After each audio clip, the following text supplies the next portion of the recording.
Donald Trump talking about his plans for extreme vetting for refugees and immigrants who want to enter the U.S. Here now, the author of Defeating Jihad, The Winnable War, Dr. Sebastian Gorka. So Clapper, Comey, Brennan, if you look at the names, Steinbeck, McCall, General Allen, all said ISIS will infiltrate. Trump is listening, and he's saying, okay, if they're going to infiltrate, we better vet them to keep Americans safe. Why is Hillary Clinton and Barack Obama willing to gamble with the lives of Americans? Because that's what they're doing. Why would they be willing to do that?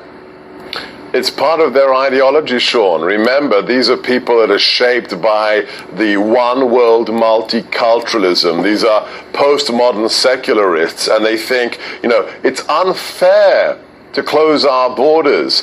We had the former Secretary of Homeland Security state recently that our borders should be porous. There should be no such thing as airtight borders. It's not about national security, Sean. It's about ideology. It's about one world multiculturalism. Well, what is the ideology except that if you don't listen to these top intelligence officials saying, yeah, ISIS will infiltrate, then if they come in and they kill Americans, then don't you bear part of the responsibility for those Americans that are victims of whatever terror attack they bring with them?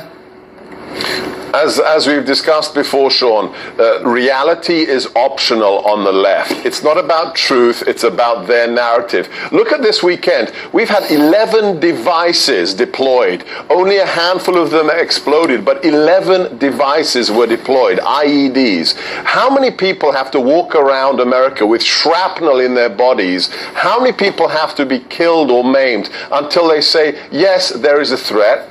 ISIS said they're going to use refugee streams, and you know what? They've done it in Europe. So let me ask you this. We know there are 88 Sharia courts in Great Britain. We know the no-go zones are real. I don't care how many times liberal press says they're not existent when they are.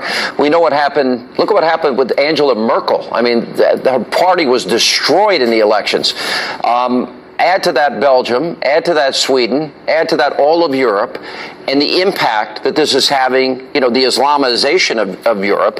So I guess with 50 days to go, we're going to elect a president that either acknowledges radical Islam, that will vet these refugees to keep Americans safe, build a wall and protect our borders, or we won't. So the American people have a very clear choice, don't they, in 50 days?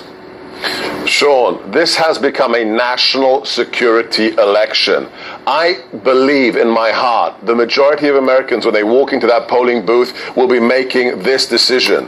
Which person is going to protect me and my family? Is it Donald Trump, who's declared war on the Islamists, or is it Hillary Clinton, who until the Nice attack wouldn't even use the word jihad to describe our enemies? Which one is going to protect us? She's still using, playing word games and threading a needle and is afraid and doesn't want to hurt people's feelings. But, all right, Dr. Gorka, always good to see you. Thank you.